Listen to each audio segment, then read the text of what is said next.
Hello everyone, welcome from Paris, the capital of France. আগের ভিডিওতে আপনাদের দেখিয়েছিলাম আমি প্যারিস এসেছি। তো প্যারিসে এসে ব্যাগ ট্যাগ রেখে লাঞ্চ করে নিয়েছি। আর এবার যে কাছাকাছি জায়গাগুলো আমাদের হোস্টেলের তো ঘুরে দেখছি। এখন আছি নটার ডাম ক্যাথিড্রালের সামনে। গথিক আর্কিটেকচারের এক অপূর্ব নিদর্শন, প্যারিসের রিলিজিয়ান হার্ট এই নটার ডাম। তো চলুন লাইনে দাঁড়াই। এখানে এন্ট্রি কিন্তু ফ্রি, বাট লাইনটা লম্বা আছে, কিন্তু লাইন ধীরে ধীরে আগাচ্ছে, তো অসুবিধে নেই। আর রোদ আছে ভালো, বাট এপ্রিল মাস তো এখানে তাও ঠান্ডাও আছে। তো এই রোদে দাঁড়িয়ে দাঁড়িয়ে চলুন হেঁটে হেঁটে ধীরে ধীরে লাইন আগাচ্ছে, আমি এগিয়ে এগিয়ে যাই। আর আপনাদের জানাই এই নটার ডাম ক্যাথিড্রালেই হয়েছিল নেপোলিয়নের রাজ্যাভিষেক। 1163 খ্রিস্টাব্দে এই ক্যাথিড্রালের বিল্ডিং শুরু হয়েছিল।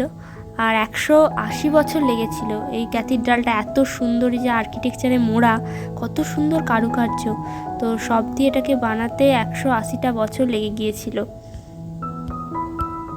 1345 শতকে এটার নির্মাণ শেষ হয়। তো কিছুক্ষণের মধ্যেই ঢুকে গেলাম এই অসাধারণ ক্যাথিড্রালের মধ্যে। চারিদিকের কারুকার্য আর ওই দূরের খিলান সম গম্বুজ। আর এখানের মেন অ্যাট্রাকশান হলো এই যে রোজ উইন্ডো। এই উইন্ডোগুলো দেখতে পাচ্ছেন, এখানে কাঁচের কাজ করা আছে বিভিন্ন কালারের। তো সেটাই এই ক্যাথিড্রালের মেন অ্যাট্রাকশান।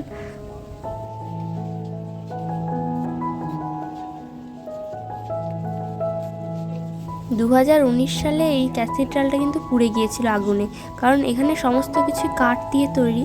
তো সেটাকে আবার রিনোভেট করে করে অনেক সুন্দর করে এটাকে আবার তৈরি করা হয়েছে, পুরো একই ধাঁচে। কারণ এটা প্যারিসের আত্মা। মানুষজন খুবই দুঃখিত হয়ে গিয়েছিল যখন তাদের সামনে এই নটার ডাম ক্যাথিড্রাল, যেখানে এত রাজা, কত শিল্প, কত কলা আর কত স্মৃতি জড়িয়ে আছে, তো সেসব পুড়তে দেখে আবার অনেক শিল্পীরা এসে এটাকে একইভাবে করে তুলেছে। আর এটা আরও চকচক করছে। 2024 সালে এটাকে খোলা হয় আবার পুনরায় মানুষজনের জন্য। আর আজ আমি এসেছি ইস্টারের প্রথম দিনে, তো সেই জন্য এখানে দারুণ আলো দিয়ে সাজিয়েছে আর মানুষজন বাতি জ্বালাচ্ছে যীশু খ্রিস্টের উদ্দেশ্যে।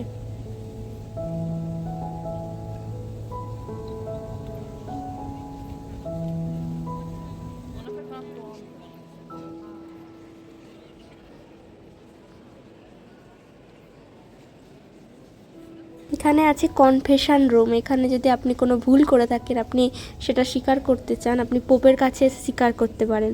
তো খ্রিস্ট ধর্মে এইসব কিছু রীতি আছে আর কি। এই রুমটাতে পোপের সাথে আপনি কথা বলতে পারবেন। আর এই দেখুন চলে এসেছি রোজ উইন্ডোর সামনে। কি সুন্দর কারুকার্য, দেখে তো আমি মুগ্ধ হয়ে গেলাম।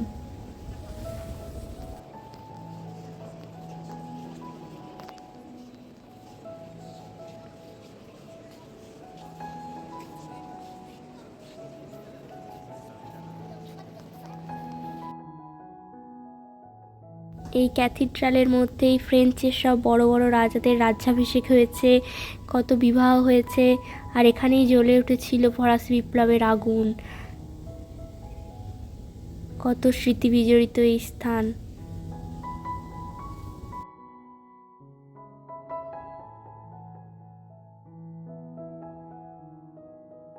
ফেমাস রাইটার ভিক্টর হুগো এখানে হ্যাঞ্চব্যাক স্টোরি লিখেছিলেন। তো অনেক কিছুই আছে। আপনি যদি অডিও গাইড নেন, এখানে আপনি সব ডিটেলসে সেসব গল্প শুনতে পাবেন। সেটা খুবই ইন্টারেস্টিং আর কি ট্যুরিস্টদের জন্য। আর এখানে অনেক সুন্দর সুন্দর মূর্তি আছে। আর এই দেখুন, এটা কি গোল একটা ইয়েলো কালারের চাকতি। তো মানুষজনের সামনে বসে প্রার্থনা করছেন।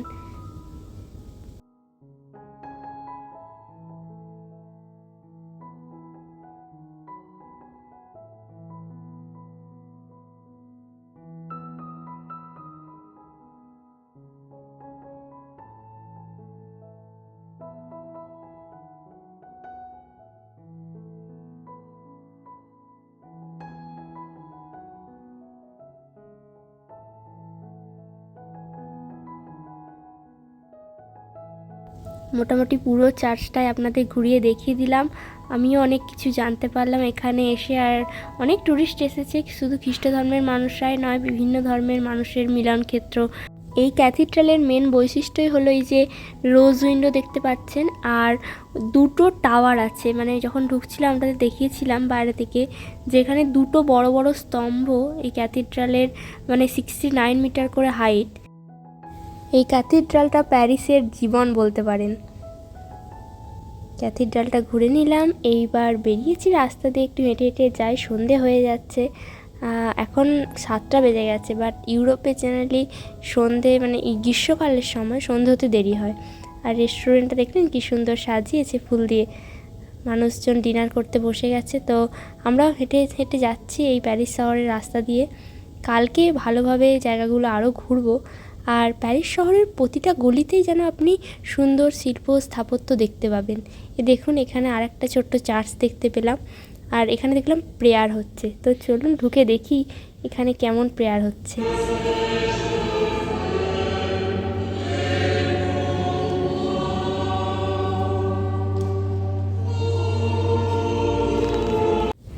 হাঁটতে হাঁটতে একটা পার্কে চলে এলাম। 2024 সালে প্যারিসে হয়েছিল বিশ্ব অলিম্পিক, তো সেই অলিম্পিকের লোগো এখনও এখানে করা আছে। এবার একটা চলে এসেছি থাই বা জাপানিজ রেস্টুরেন্টে। এখানে অনেক ধরনের মানে এশিয়ান খাবার পাওয়া যাচ্ছিলো। ভিক্টোরিয়া বেশ স্পাইসি খাবার পছন্দ করে, তো এখান থেকেই আমরা ডিনার কিনে নিলাম। এখন আপনাদের সাথে শেয়ার করছি পরের দিনের সকাল। আমাদের হোস্টেলে মানে ব্রেকফাস্টও ইনক্লুড ছিল, তো ব্রেকফাস্টে চলুন আপনাদের দেখাই যে এখানে কী দিয়েছে। বিভিন্ন ধরনের ফ্রান্সের ব্রেড, মানে এখানের বেকারি তো খুবই ফেমাস, তো কত ধরনের যে এখানে ব্রেড সুইট ডিশ আছে। তো আমি তো দেখে খুবই অবাক হয়ে গেলাম, এই প্রথমবার এসে আমি কোনো হোস্টেলে মানে ব্রেকফাস্ট করছি। তো এখানে fruit juice, coffee, cappuccino, chocolate drinks সবই আছে আর কি। এটা কন্টিনেন্টাল ব্রেকফাস্ট, আর গরম জল, স্পুন, ফক সবই আছে। আর ইয়োগার্ট আছে দেখলাম, আর ক্রিম ছিল, বাটার, জ্যাম, হানি। তো আমি পছন্দ মতো সব কিছু নিয়ে নিচ্ছি। এই যে কর্নফ্লেক্স দিয়েছে, এখানে কর্নফ্লেক্স আর চকো চিপসও আছে।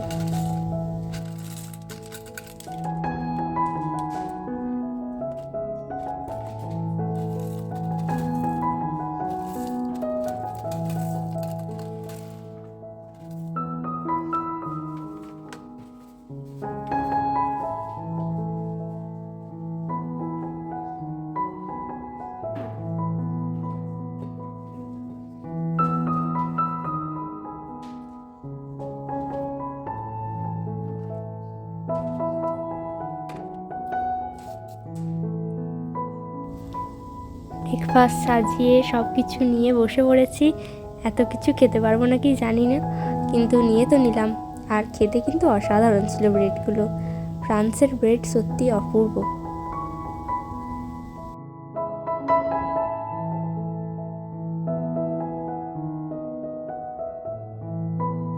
পেট ভরে ব্রেকফাস্ট করে মন তো খুবই খুশি। আর এখন সেজেগুজে বেরিয়ে পড়েছি প্যারিস শহর ঘুরতে। তো আজ আমি একটা রেড ড্রেস পরেছিলাম, আর জ্যাকেট তো নিতেই হলো, কারণ এখানে যথেষ্ট ঠান্ডা আছে। এপ্রিল মাস, তাও এখানে টেম্পারেচার ওই 7-8 ডিগ্রি। তো আমি হেঁটে হেঁটেই যতটা পারবো ঘুরবো আজকে। ভিক্টোরিয়া এখন রেসে পার্টিসিপেট করতে যাবে, তো আমার সাথে যাবে না। তো এখন চলুন এই সেরিন রিভারটার পাশ দিয়ে যাই, আর আপনাদের প্যারিসের সব আর্কিটেকচারগুলো দেখিয়ে নিয়ে যাই।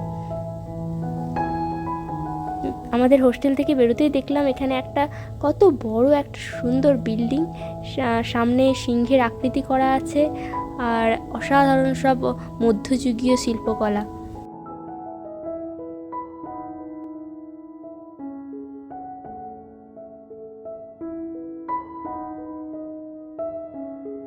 ইউরোপের প্রতিটা দেশে দেখুন এই বাইক রেন্ট পাওয়া যায়। আপনি প্যারিসে এলে অবশ্যই এই বাইকগুলো কিন্তু রেন্টে নিয়ে আপনি প্যারিস শহরটা ঘুরে দেখতেই পারেন।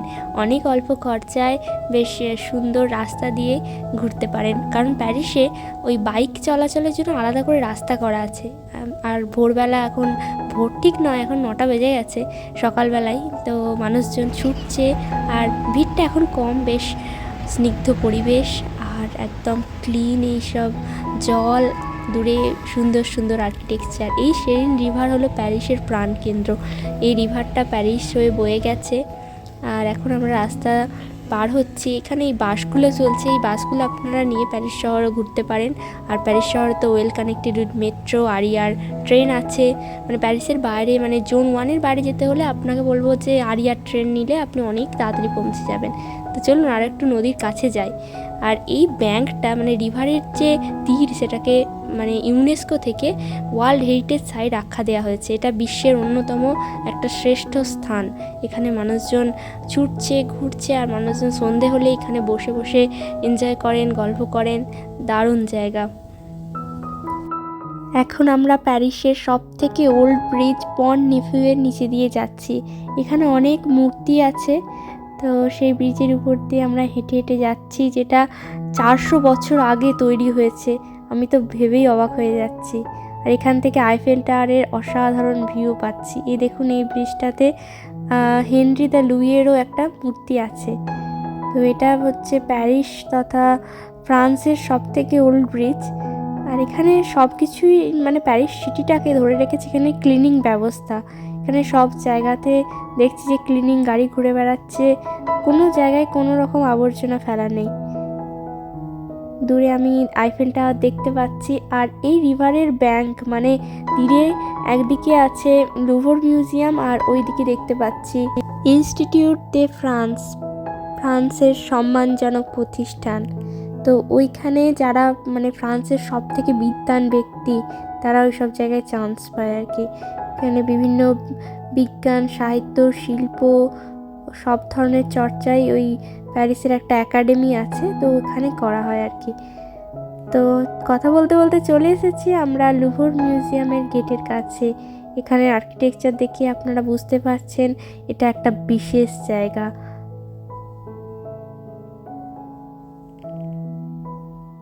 আমি এখন 9টার সময় চলে এসেছি, সেই জন্য ট্যুরিস্টদের ভিড়টা এখানে কম। ভিতরে গেলে হয়তো বুঝতে পারবেন যে এখানে কি রকম লাইন পড়ে।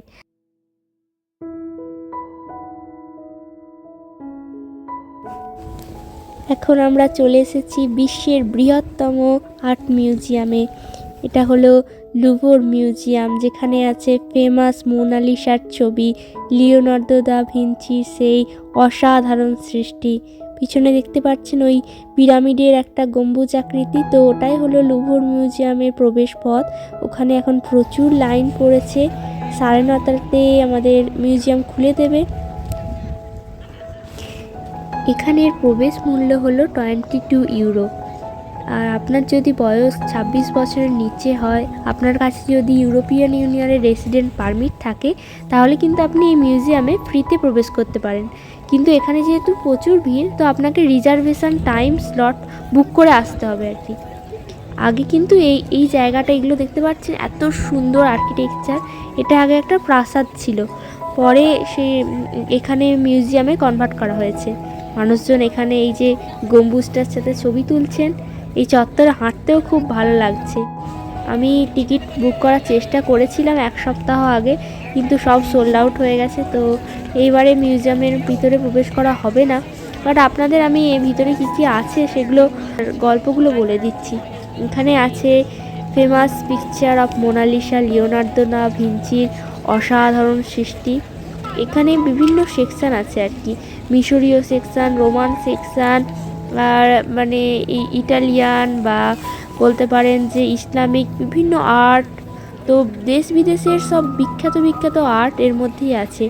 নেপোলিয়ান বোনাপার্টে যখন তিনি ওই তার রাজ্যাভিষেক হয়েছিল, তো সেটার একটা ছবি এখানে জীবন্তভাবে করা আছে। তো এগুলো গল্প আমি জানি, বাট পরে অবশ্যই একবার লুভর মিউজিয়ামে তো ঢুকতেই হবে।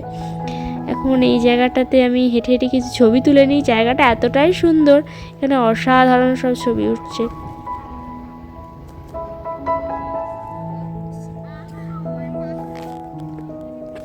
এই পুরো চত্বর দেখতে পাচ্ছেন, এখানে 37,000টারও বেশি মানে আর্ট আছে। তো এই পুরো চত্বরটাই হচ্ছে লুভর মিউজিয়াম। এখানে বিভিন্ন সেকশন আছে, আর অবশ্যই বলবো যে পুরো দিন এখানে কেটে যাবে, তাও আপনি দেখে শেষ করতে পারবেন না, এখানে এত সব আর্কিটেকচার আর্ট আছে। এই লুভরের কাছেই আছে একটা খুব সুন্দর পার্ক। তো চলুন এবার ওই দিকে যাই। আর আর্ক দে ট্রায়াম্ফ, কনকর্ড, ইনভ্যালিড, ভার্সাই এইসবগুলো পরের ভিডিওতে দেখাবো। ভালো থাকবেন, সুস্থ থাকবেন, খুব শীঘ্রই দেখা হবে পরের ভিডিওতে।